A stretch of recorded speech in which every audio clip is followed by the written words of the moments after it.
Salut et bienvenue dans cette nouvelle vidéo où je vais te faire aujourd'hui un retour d'expérience sur le Zoom H1 que j'utilise comme enregistreur externe et comme micro à main.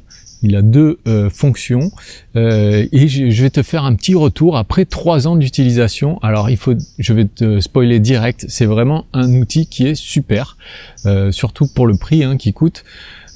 Je mettrai tous les liens dans la description. Il faut savoir que maintenant, il y a un nouveau modèle, c'est le H1N qui est sorti. Celui-ci n'est plus disponible, c'est le H1. Le H1N apparemment est aussi très bien.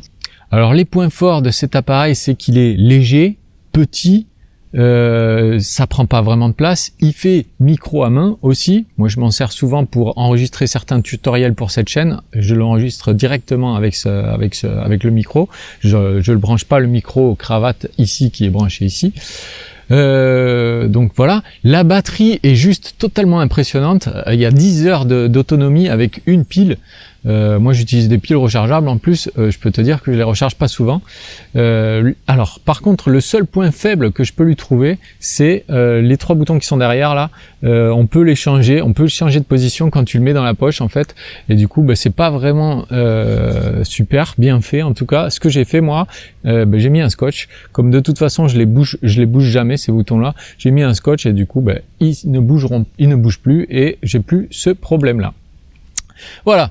Tout petit retour d'expérience, tout ça pour te dire que je suis très content, t'as compris. Si tu dois faire de la vidéo, c'est vraiment un investissement qui est pas si important que ça et qui peut changer vraiment la qualité de tes vidéos. Comme tu le vois, le son est bien meilleur que si j'avais le son de la caméra en direct. Et donc du coup voilà, très content. Si la vidéo t'a plu, n'hésite pas à mettre un pouce en l'air et à t'abonner. Salut et à la prochaine.